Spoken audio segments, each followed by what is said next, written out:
10월의 첫 번째 거래일이자 월요일인 오늘입니다. 시장 원래 좀 첫 시작은 매번 좀 상승세를 좀 타줬으면 하는 바람이 있었는데 오늘은 그렇지가 않죠. 시장 어떻게 읽으면 좋을지 이분과 함께 체크 들어갑니다. 유한타증권 영업부 박우신 차장 연결하겠습니다. 차장님 안녕하세요. 예, 안녕하세요. 지수도 밀리고 수급도 조금 뒤틀어 있는 것 같습니다. 시장 어떤 평가 가능하겠습니까? 예, 일단 오늘 장 한마디는 코리아 디스카운트라는 표현을 제가 쓰고자 하는데요.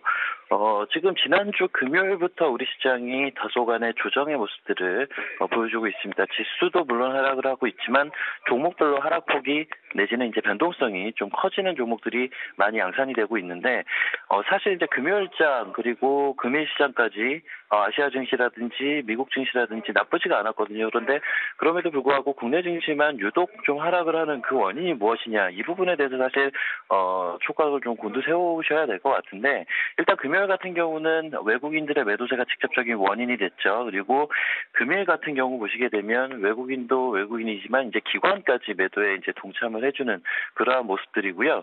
역시나 이제 그동안 시장의 반등을 이끌었던 제약바이오 섹터가 다소간의 이제 주춤거리는 모습을 보여주다 보니까 전체적인 시장의 에너지 자체가 좀 약해진 모습들을 확인하실 수가 있다라고 보시면 될 것 같습니다. 지난주 금요일도 마찬가지인데 지난주 금요일은 이제 9월의 마지막 거래일이었고요. 그리고 금일은 10월의 첫 거래일, 즉 4분기의 첫 거래일입니다. 그러다 보니까 이번 달 중순부터 있게 되는 실적 시즌에 대한 소위 이제 두려움이라고 해야 되나요? 이러한 부분들이 실제 증시에는 어느 정도 반영이 되고 있다라고 보시면 되겠고요. 거기에 발맞춰서 사실 최근에 나오고 있는 국내 경제 지표 역시 사실 좋은 모습들이 나타나고 있지 못하거든요. 그래서 그러한 부분들에 대한 부담, 이러한 부분들도 유독 국내 증시만 좀 약한 흐름을 현재 시기에 좀 보여주고 있다라고 해석이 가능할 것 같고요.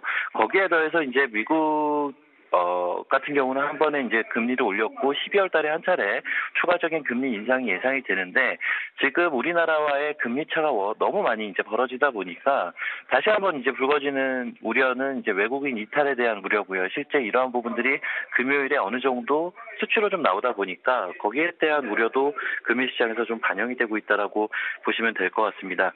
특히나 이제 금일 시장 보시게 되면 좀 특이한 부분이 은행주가 굉장히 강하거든요. 이 은행주가 강하다라는 것 자체가 국내 증시, 국내만 금리를 올리지 못하는 현재와 같은 상황이 조만간 너무 이제 금리차가 벌어지다 보니까 조만간 국내도 금리를 올릴 수밖에 없는 그러한 상황에 처해질 수 있다라는 심리가 은행주의 강세로 현재 연결이 되고 있는 거거든요.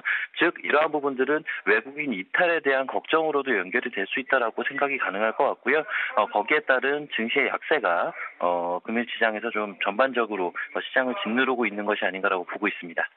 네, 우리가 챙겨야 할 이슈들이 여전히 많습니다. 10월이 됐다고 해서 그동안의 불안감이 완전히 해소되는 건 아니니까요. 앞으로도 말씀 주셨던 그 부분들 잘 체크하면서 시장 대응 짜볼게요. 유한타증권 영업부 박우신 차장과 함께했습니다. 차장님 고맙습니다.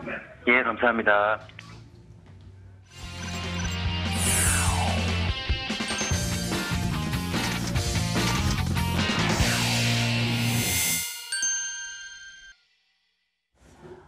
마감까지 얼마 남겨놓지 않은 지금 종가 공략하러 가겠습니다. 종목 하나로 수익을 한번 내보도록 할게요. 강정훈 본부장과 함께하겠습니다. 본부장님 안녕하세요. 네, 안녕하세요. 지난주에 말씀 주셨던 종목 리뷰 먼저 할게요. 현대 엘리베이터 말씀 주셨는데요. 전략 수정 안 해도 되는 거죠? 한 번 더 체크해 주십시오. 네, 현대 엘리베이터 중국 시장 공략의 속도를 좀 내고 있고 전체적으로 해외 법인을 6개국에 두면서 매출 성장세가 이어지고 있는 모습입니다.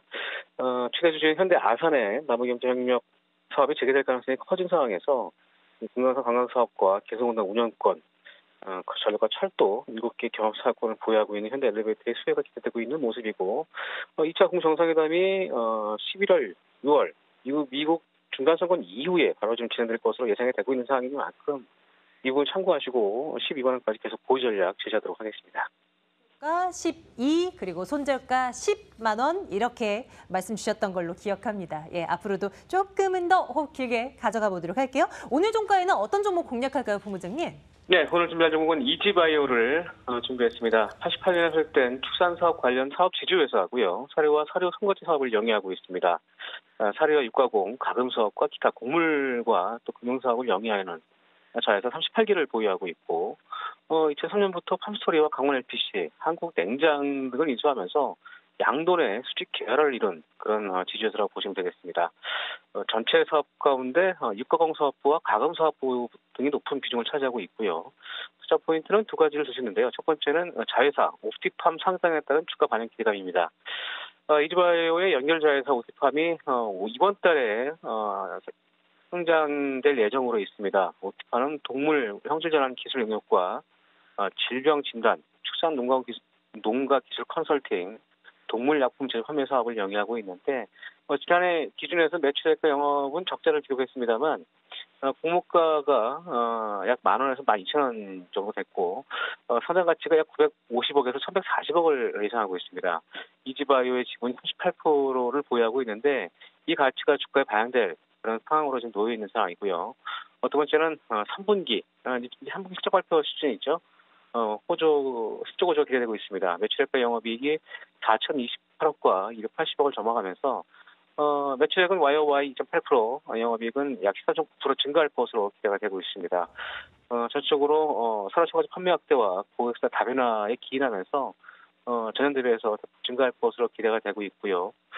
3분기 돈가 역시도 전년 수준이 유지될 것으로 전망되면서 긍정적인 모습을 좀 보여주고 있습니다. 특히 이제 6개 부분이 시세 강세가 좀 기인하면서 3분기 실적에 대한 긍정적인 모습을 좀 보여주고 있고요. 현 주가 수준 더불어서 내년도에도 현 주가 수준이 좀 높을 것으로 기대가 되고 있습니다. 특히 실적과 더불어서 내년 시작 기준 평균 PER 지금 한 2배 정도 거래되고 있는데 3년 평균 PER 13배를 적용했을 때 1,300원대의 밸류에이션 적용이 가능하고요.